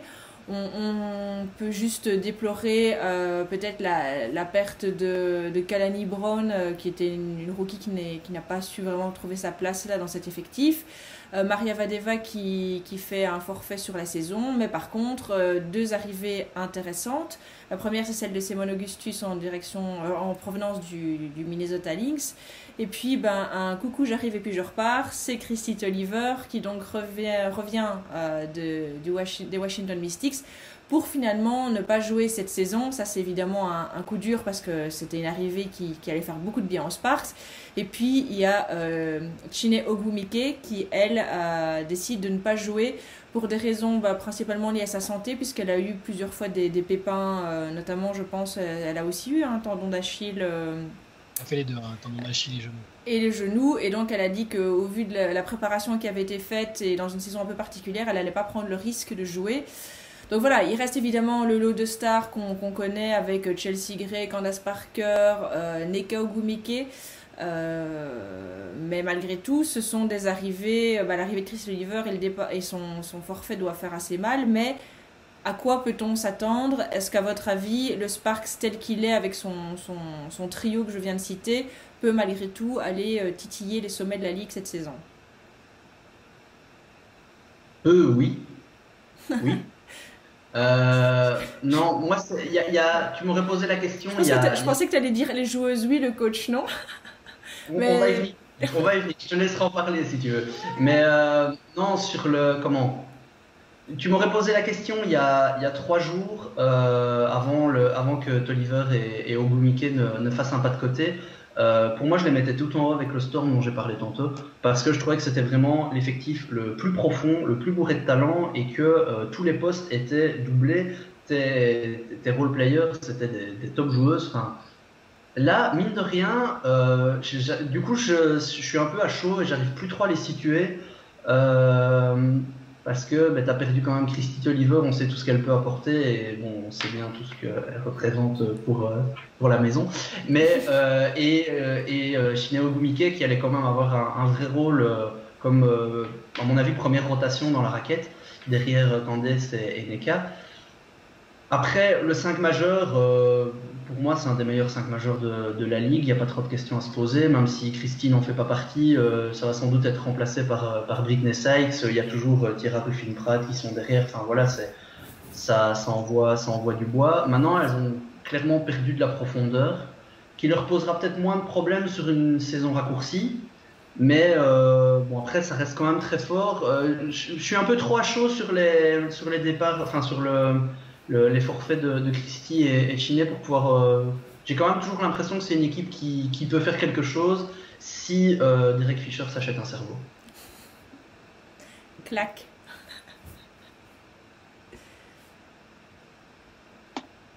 Liv, Shai. Je sais que le mic drop était impressionnant et qu'il faut rebondir après ça, mais ça me fait exactement le même effet que Flo, et il n'y a pas que pour les Sparks que ça m'a fait ça, mais avec les premiers forfaits qu'il y avait eu, je voyais les Sparks en me disant bon, ça fait partie des seules équipes qui n'ont pas eu de forfait majeur, et sur les noms qui peuvent coucher sur le papier, Derek Fisher ou non, c'est hyper impressionnant et ça doit aller au bout presque. C'est presque ça doit, c'est même pas ça peut, c'est ça doit aller au bout. Et là, Tolliver, pareil, on en avait déjà parlé, mais pour moi, c'était pas juste une super joueuse sur le terrain, c'est une deuxième coach, justement, parce qu'elle est hyper expérimentée, qu'elle connaît la maison, qu'elle a l'aspiration d'être coach plus tard aussi. Elle est assistante en NBA, c'est une personnalité, quoi. Et ça devait être la personne qui apportait un équilibre supplémentaire à l'équipe, l'équilibre qu'il n'y a pas eu l'année dernière. La voir faire forfait et le fait qu'elle sera probablement pas dans la bulle, je pense. Même pas auprès de l'équipe, ça m'inquiète beaucoup et je sais pas, j'ai du mal à la situer, j'ai du mal à savoir si les joueuses qui vont remplacer celles qui sont parties, Tolliver et Ogwumike, vont avoir l'impact suffisant pour pour compenser ça, quoi. Donc je sais pas. Évidemment, sur une saison courte et avec le talent, si tu mets Candace Parker, Chelsea Gray, c'est incroyable. Augustus, elle a sans doute, elle va vouloir montrer aussi qu'elle est pas finie, qu'elle est pas là en retraite. Nneka Ogwumike, c'est aussi une énorme chose. Mais pour en revenir à ce que tu dis, bah oui, le coach, c'est un problème. On n'a toujours pas vu que ça pouvait être un coach compétent, que ce soit en NBA ou en WNBA. En NBA, il était pantin de Phil Jackson et voilà, il écoutait que lui, il n'y avait pas d'identité de jeu, rien. Et là, avec l'erreur incroyable de l'année dernière, au final, voilà, ils ont dû en parler en interne et ça a dû se régler, sinon il ne serait plus là. Si Candace Parker avait voulu qu'il parte, il serait parti. Donc ils ont dû essayer de mettre les choses à plat, mais ça m'inquiète forcément là. Avant le forfait de Tolliver, plus qu'Ogwumike, parce que même si c'est une super joueuse aussi, voilà, je pense qu'elles avaient appris à se passer d'elle. Avant le forfait de Tolliver, je les voyais très haut, et là je suis complètement perdu sur leur cas, quoi. Et toi, Liv, t'es perdu aussi? Un petit peu aussi, enfin, même si je les voyais pas forcément aller rafler le trophée cette année, je pense que l'élément coach me rebutait un petit peu, faisait que je les voyais certes du fait de tout le talent qu'on a dans l'effectif, peut-être dans un top 2, top 3, mais je sais pas, je les voyais pas soulever ce trophée. Je suis d'accord avec ce que vous avez dit, j'ai pas grand-chose à rajouter, simplement j'ai hâte de voir le retour de Simone Augustus quand même, parce que depuis sa blessure, on l'a pas vue. Elle n'a pas vraiment eu l'occasion de revenir à son top niveau. Donc, tout comme pour Diti, pour Stu, c'est l'occasion de voir si elle peut retrouver sa meilleure forme. Et si c'est le cas, même si je ne les vois pas aller au bout, ce sera quand même des prétendantes très sérieuses aux premières places au pluriel. Je ne vais pas les mettre sur la première. Voilà. Et moi, Ouais, vas-y, Flo. C'est parce que Shai disait qu'il voyait plus le départ de Tolliver comme un problème. Moi, le départ d'Ogwumike, je trouve que quand même, quand tu regardes maintenant la profondeur de l'effectif, autant l'année passée, c'était l'embouteillage à un tel point que, bon, on l'a dit tantôt, Kalani Brown, elle a jamais réussi à vraiment trouver sa place. Et même Chiney Ogwumike a peut-être fait une saison en deçà de ce qu'elle pouvait faire. Mais cette saison-ci, du coup, derrière Candace Parker et Nneka, qui vont quand même pas en rajeunissant du tout. Il n'y a plus Vadeva et... Ah non, t'as Marie Gulick et Christina Nigué, et ils ont signé Réchand Dagré, qui retrouve une place, donc ça c'est quand même chouette. Ouais. Mais par rapport à la saison passée, où ils avaient trop de monde sur le secteur intérieur, limite ils ne savaient pas donner des minutes correctes aux gens. Là, c'est un peu l'inverse. Et il y a quand même un côté, sur les Sparks, il y a un petit côté, c'est l'année ou jamais, ou en tout cas leur fenêtre de tir, elle est quand même assez fermée, parce que on parlait des effectifs jeunes, eux c'est l'effectif le plus vieux de la ligue. Et alors, mine de rien, bon c'est pas le moment d'en parler, mais au moment de la free agency, ils ont balancé plein de gros contrats, et d'ici 1 an ou 2, il y a moyen que leur flexibilité, elle soit bien, beaucoup plus compliquée que d'autres équipes, et donc je trouve qu'il y a un petit côté, c'est l'année ou jamais pour les Sparks, et là je trouve que c'est un peu compliqué de perdre quand même deux calibres de stars comme ça à la dernière minute. On verra d'ici le début de la saison et dans son avancée si je devrais faire 3 Ave Maria et 4 Notre Père pour avoir autant trollé Derek Fisher, ou si finalement nos prédictions étaient les bonnes. Donc voilà, préparez vos chapelets, on aura la réponse bientôt.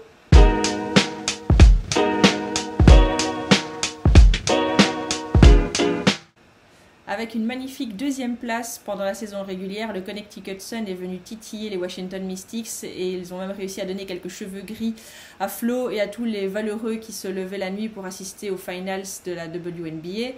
Le Connecticut Sun a donc échoué au terme d'un Game 5 épique, mais sort d'une très très belle saison, avec notamment une Jonquel Jones qui était faramineuse, Alyssa Thomas également en très très grande forme, Kurt Miller capable de nous montrer de belles choses. Bref, le Connecticut Sun a vraiment vendu du rêve en 2019.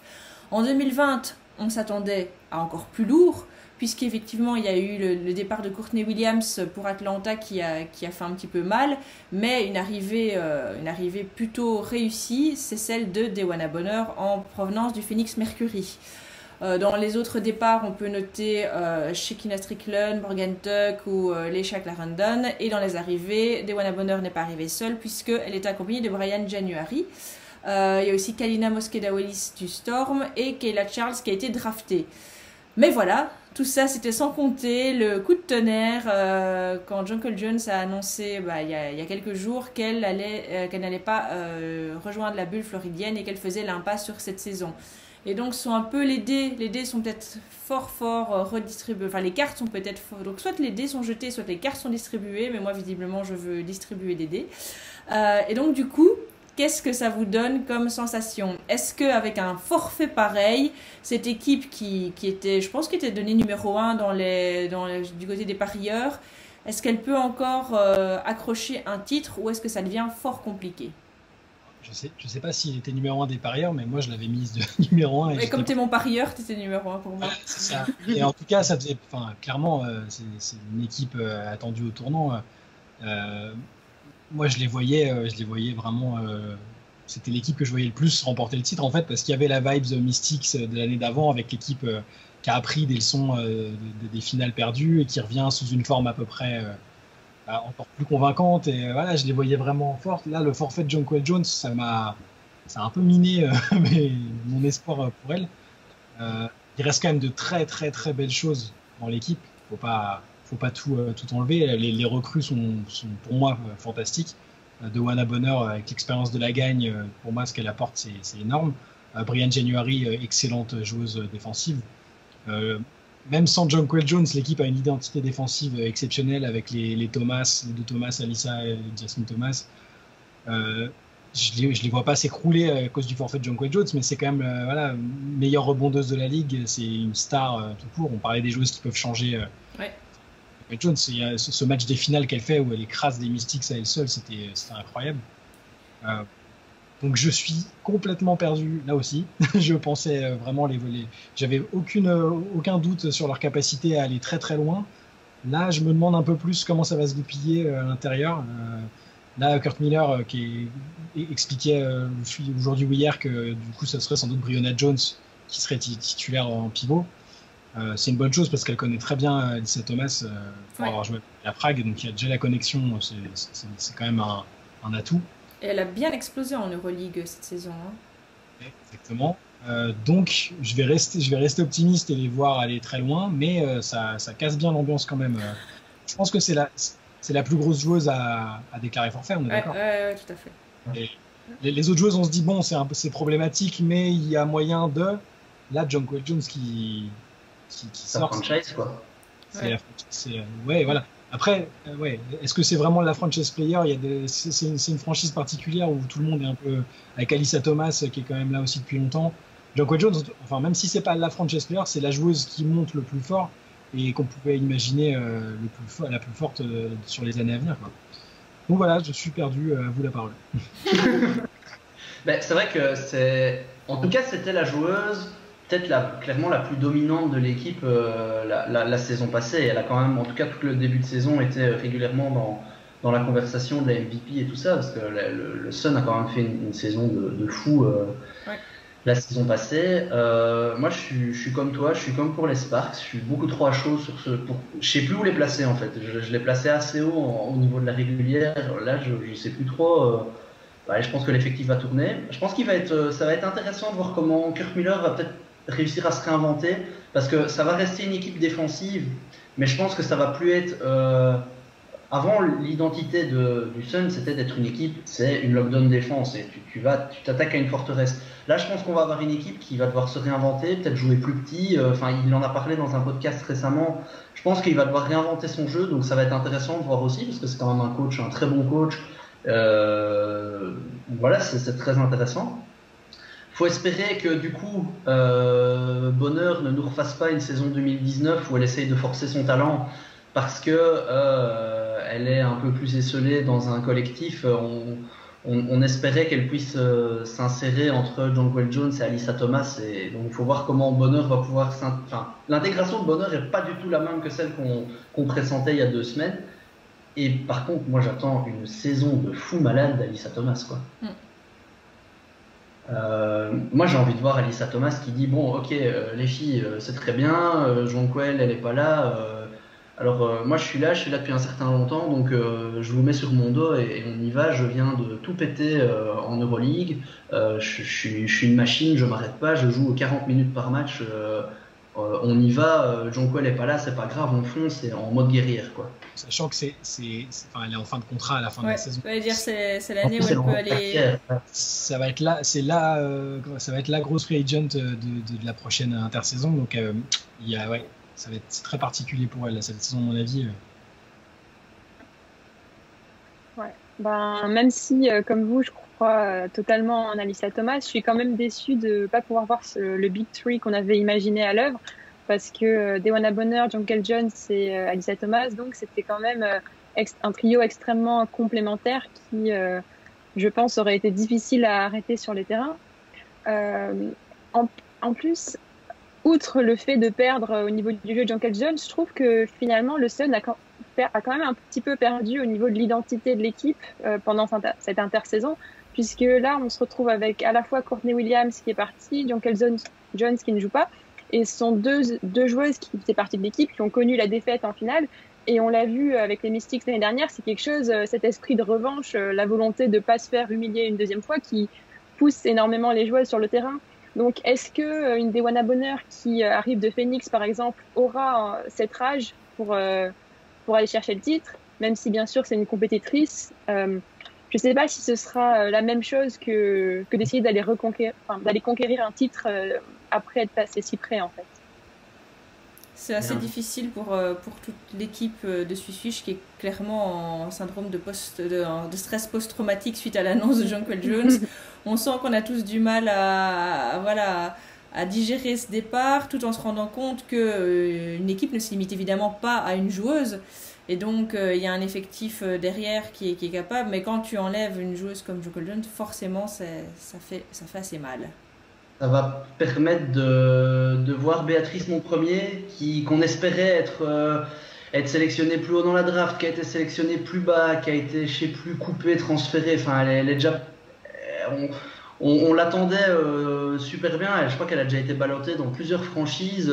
Et là, au final, elle retrouve un point de chute sur un poste où, à mon avis, elle aura la place de s'exprimer. Donc, c'est aussi, bon, voilà, il y a des stars qui jouent pas. Ça peut être l'occasion de voir pas mal de jeunes joueuses. On se plaint souvent chaque année que la place pour les jeunes est assez limitée. Ben là, cette saison, il y a peut-être plus de place pour les jeunes se montrer, justement. Et Kurt Miller, justement, dans le podcast que tu évoquais, il parlait du fait qu'il comptait beaucoup sur Kayla Charles, notamment, qui est une rookie aussi, qui est une arrière qui joue à Maryland, qui est déjà apparemment très proche d'Alyssa Thomas. Elles ont été à la même fac et tout ça.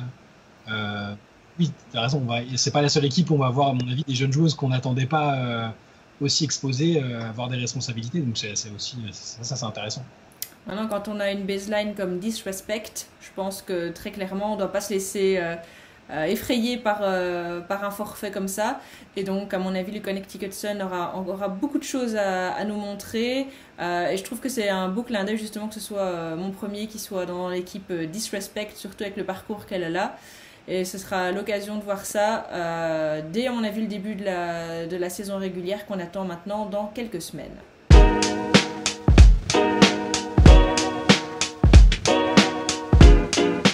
Et on finit ce podcast avec les Washington Mystics, championnes en titre, numéro 1 de la saison régulière.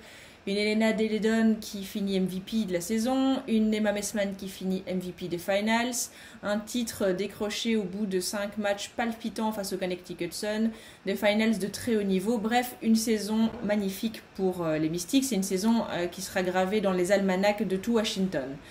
Alors, quand on fait une saison pareille, qu'est-ce qu'on essaie de faire ? On essaie de conserver l'effectif et ici même de le renforcer. Alors, conserver, ça a été un petit peu difficile puisque un gros départ à noter, c'est celui de Chrissy Tolliver. On en a parlé précédemment, elle retourne aux Sparks pour finalement ne pas jouer. Question de karma peut-être, mais du coup, Washington doit peut-être un petit peu souffler. Par contre, une très très belle arrivée, c'est celle de Taina Charles qui arrive de New York pour faire très très mal dans la raquette de Washington puisque Elle sera composée de Emma Messman, Elena Deledon et donc Taina Charles qui va faire un bien fou à une raquette qui n'en avait peut-être pas vraiment besoin. Par contre, le gros point noir, c'est donc il y a d'abord eu le départ de Chrissy Oliver et puis on rajoute à ça le forfait de Tasha Cloud et on se demande, mon Dieu, qui va mener cette équipe? Ça devient compliqué. Il y a évidemment Leilani Mitchell qui est arrivée. Maintenant, on essaie un peu de combler avec les moyens du bord, mais ça reste évidemment le point faible, c'est de se dire que voilà, il y a évidemment des joueuses comme Ariel Atkins, Ariel Powers, mais en termes vraiment de point de garde, on se retrouve un petit peu avec un effectif compliqué. Et donc du coup, est-ce que ce back-to-back après lequel toutes les équipes de WNBA courent depuis maintenant 18 ans, est-ce qu'il va arriver pour Washington à votre avis? Bon, je vais me lancer quand même. Ouais, moi c'est ascenseur émotionnel dans tous les sens depuis toute l'intersaison. Je perds Christy, je pleure. Tania Charles arrive, je ris. Sauf qu'en contrepartie, je perds Chatori. Donc je me dis, mais comment on va réussir à avoir de la création dans cette équipe-là? Leilani Mitchell qui revient. Et puis là, les forfaits de Tasha Cloud et Latoya Sanders, il y a deux choses. Tasha Cloud, c'était un peu la dernière meneuse qui nous restait, dans le sens où bon, Leilani Mitchell, je pense que c'est elle qui va prendre le poste dans l'effectif. Je vois qu'elle, maintenant en termes de création, je sais pas trop ce que ça va donner. Je crois qu'en fait, Elena Deldon et Emma Messman vont beaucoup créer depuis les ailes, je pense, parce que Mike Thibault a déjà dit souvent à quel point il trouvait la capacité de passe d'Emma Messman intéressante. Donc je serais pas étonné à voir cet aspect-là du jeu augmenter, mais effectivement au niveau des lignes d'arrière, il va falloir que y a Kiara Leslie qui est toujours une inconnue. Ouais. Elle a passé toute la saison passée avec nous, mais elle a été blessée toute la saison. C'est une guard, plutôt une arrière, mais qui à mon avis doit être capable. Donc là il y a vraiment une inconnue parce qu'on ne sait pas du tout ce qu'elle peut donner et ce qu'elle peut raconter. À ce niveau-là, voilà. On a signé Sans Carson en remplacement. Ça va venir finir la fin de rotation, mais c'est de l'expérience, c'est très intéressant. Ça va pas être titulaire, mais voilà, je trouve ça assez intéressant. Et alors on a re-signé pour finir le roster chez Pedi qui avait déjà fait une pige. Une pige avec nous l'année passée. Et quand elle jouait, elle passait devant Kim Mesdak dans la rotation l'année passée, donc c'est quand même une joueuse sur laquelle le coach sait qu'il peut compter, qui est une très bonne shooteuse. Enfin voilà. Après, moi, honnêtement, on n'en parle pas, on n'en parle jamais. Latoya Sanders, c'est une joueuse qui est silencieuse au possible. Les médias n'en parlent pas, personne n'en parle. Et je conseille à tous les gens qui voient pas trop cette joueuse, ce qu'elle fait, de juste re-regarder la série face au E6 et voir que, en gros, Mike Thibault, il lui a dit, écoute, ma grande, désolé. La grande australienne au milieu, elle est pour toi toute seule et tu fais ce que tu peux. Et elle a fait ça super bien. Donc, je sais bien que la raquette va bien parce que on a Taina Charles, ça va aller. Mais défensivement, Latoya Sanders c'était la joueuse. Elle faisait tout ce que les autres joueuses voulaient pas faire, quoi. Elle était juste là, elle posait des écrans, elle se prenait des coups, elle allait chercher des rebonds. Et c'est le genre de joueuse qui fait toujours un bien fou à un effectif. Donc voilà, moi je suis quand même vraiment triste de ne plus avoir Latoya. Après, est-ce qu'on va aller au bout?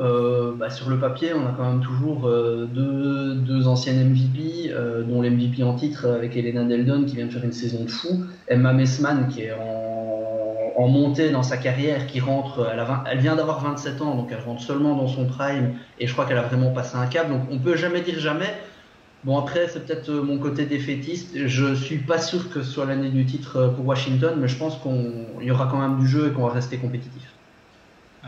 La malédiction du back-to-back est encore frappée parce que c'est quand même c'est dingue de ne pas pouvoir aligner le même 5 ou presque que celui de l'année dernière, quoi. Après, tant que Elena Deledon est là, parce que même son cas a fait beaucoup parler parce que avec la maladie de Lyme, tout le monde se dit qu'elle a un système immunitaire qui se prête pas trop à une expérience comme la bulle floridienne. Pour l'instant, elle est toujours là. Elle était à la remise des bagues donc en public, donc a priori ça a l'air d'aller. Tant qu'elle est là, pour moi, l'équipe a une chance d'aller au bout, au moins en finale en tout cas. Tina Charles, c'est une joueuse énorme, ancienne MVP comme tu disais. Là, le front de courte, il est magnifique. Potentiellement, Messman, Deledon, Tina Charles, c'est très très haut niveau. je pense que là, Messman va avoir un rôle important. Hein. C'est-à-dire qu'on se demandait est-ce qu'elle va être encore sixième femme, est-ce qu'elle va prendre un rôle détaché. Là, je pense qu'il n'y aura plus le choix. Elle va être obligée de montrer qu'elle peut pas juste être MVP des finales sur une bonne campagne, mais que ça peut être une MVP de la Ligue tout court. Ouais. Je suis d'accord avec toi, Shai. Je pense que l'essentiel est quand même... Enfin, j'ai quand même soufflé en voyant que pour l'instant, Edidi n'avait pas annoncé son retrait et qu'elle a l'air bien partie pour jouer la saison. Et donc, moi, je vois les Mystics aller très haut et j'irais même jusqu'à dire que je vois bien une petite finale comme en 2018, Storm vs Mystics. J'aimerais bien que cette année, ce soit pas ce soit pas des finales en 3 matchs, mais en 5. Ce serait mieux pour tout le monde. Mais franchement, je pense que ce serait une belle confrontation parce qu'on aurait un double duel dans la raquette. On aurait Tina Charles contre Natasha Howard, Stewie contre Edidi. Et après, là où les Mystics peuvent avoir l'avantage sur nous, c'est qu'ils ont encore l'atout Emma au poste 4, 4-3. Mais nous, on peut dire qu'on a l'expérience à la main avec Sue, que vous avez peut-être un peu moins en ayant perdu Tasha Cloud. C'est-à-dire qu'il n'y a plus de men. Et avec Lainey Mitchell. Donc, c'est pas un manque d'expérience, c'est juste un manque de men. Je pense quand même à Lainey Mitchell, c'est pas non plus n'importe qui, mais c'est sûr que ça fait pas le poids face à une Sue Bird. Donc je pense que ce serait intéressant de voir ces deux équipes s'affronter à nouveau et voilà, c'est mon petit pronostic. Eh bien, merci à vous trois de vous être mouillés pour donner votre avis là-dessus. On s'attend encore à pas mal de changements, à pas mal d'annonces dans les jours qui viennent. Il faut savoir que les joueuses vont partir pour la Floride la semaine prochaine. Donc là, pour le moment, elles se réunissent chacune dans leur ville de départ et elles vont bientôt partir pour la bulle floridienne. Et c'est là, à mon avis, qu'on va encore avoir quelques mauvaises surprises. On essaie de vous garder bien au courant de tout ça dès qu'on a des nouvelles actus. Et à mon avis, on se retrouvera pour un nouveau podcast juste avant le lancement de la saison pour voir tout ce qui s'est fait pendant ce fameux camp d'entraînement. Et de toute façon, au pire, on vous retrouve le 24 juillet pour vous vivre avec vous les premiers instants de cette saison tant attendue 2020. Merci à vous trois et on se dit à très bientôt. Salut, salut. À bientôt.